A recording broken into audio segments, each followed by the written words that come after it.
So, Mädels, the end is near for LeBron James. Mal gucken, was Brian Sutter dazu zu sagen hat. Brian Sutter ist so ein YouTuber, der dafür bekannt ist, dass er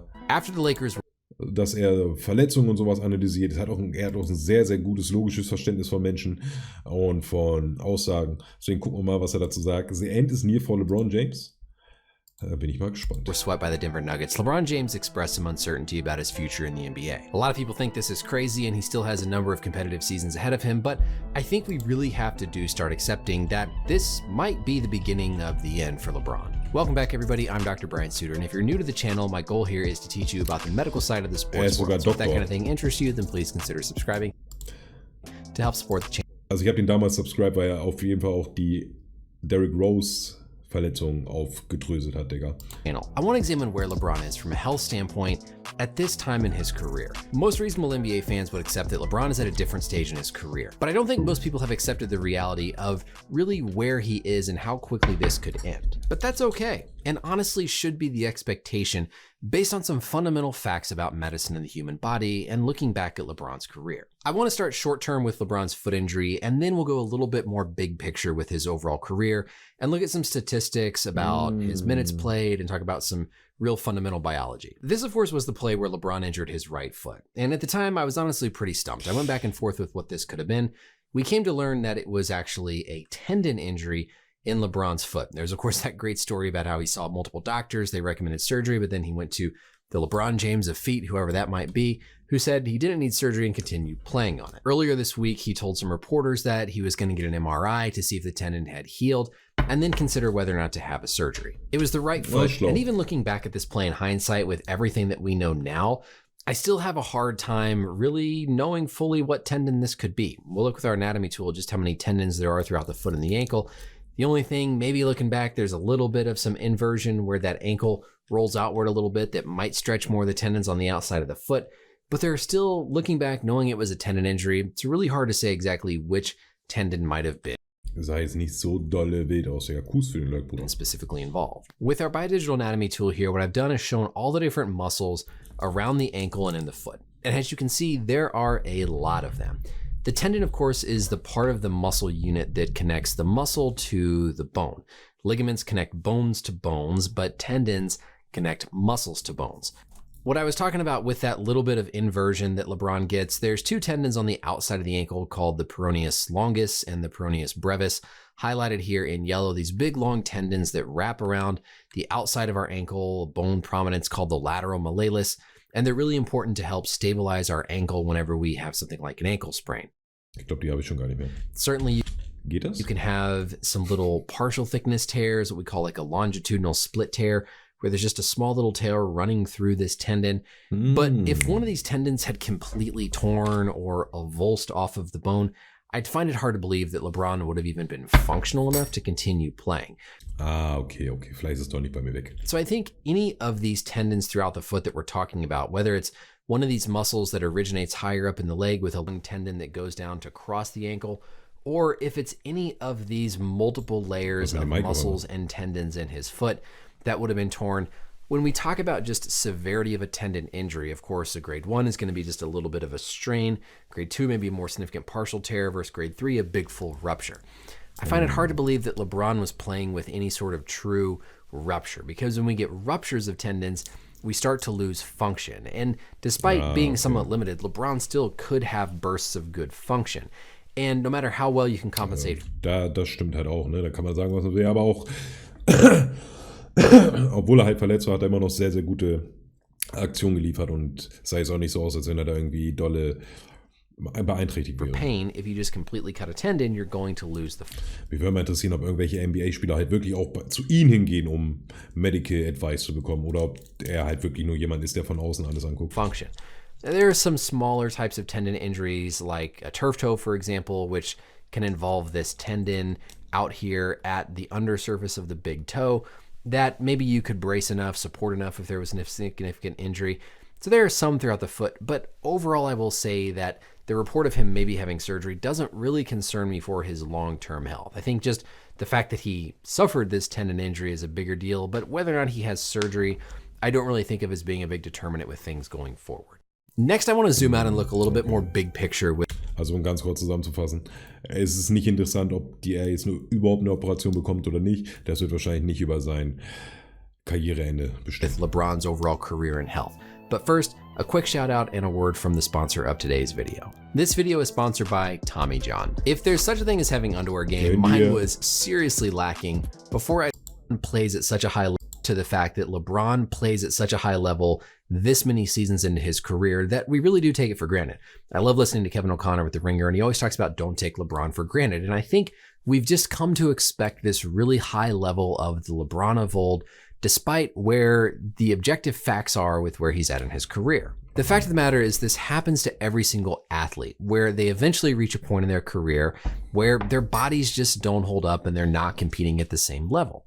And that's okay. It's nothing we should hold against the athletes. That's normal. That's expected. That's just the way the world and anatomy works. If we just look simply at average minutes played per game, we'll see a similar trend in a lot of big longevity stars of the game. LeBron is shown here in orange, and this is just, again, minutes average per game throughout each season in their career. And you can see what this same trend is for all these other stars. Tim Duncan, Kobe, Jordan, Karl Malone, Dirk, Vince, all of these stars who have had big, long careers.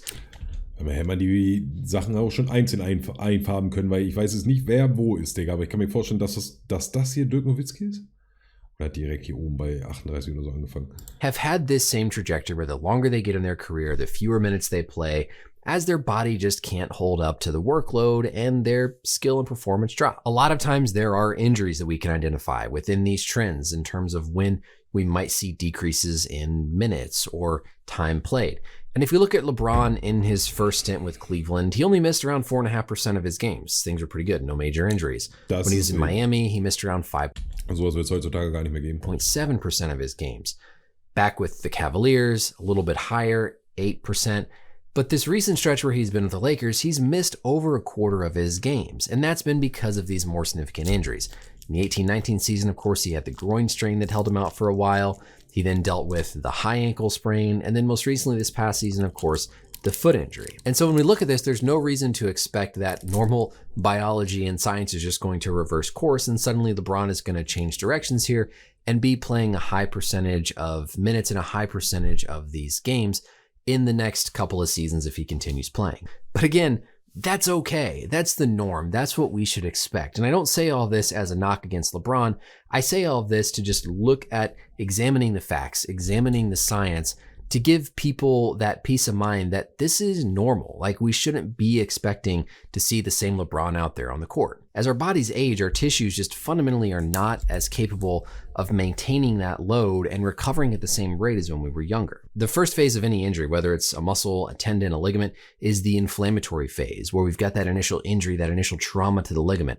And depending on how resilient our tissues are, the stiffness of our ligaments and tendons, we may have more of this inflammation. We may get more of this initial injury as our tendons change stiffness, as our ligaments change stiffness, as we continue to age and grow.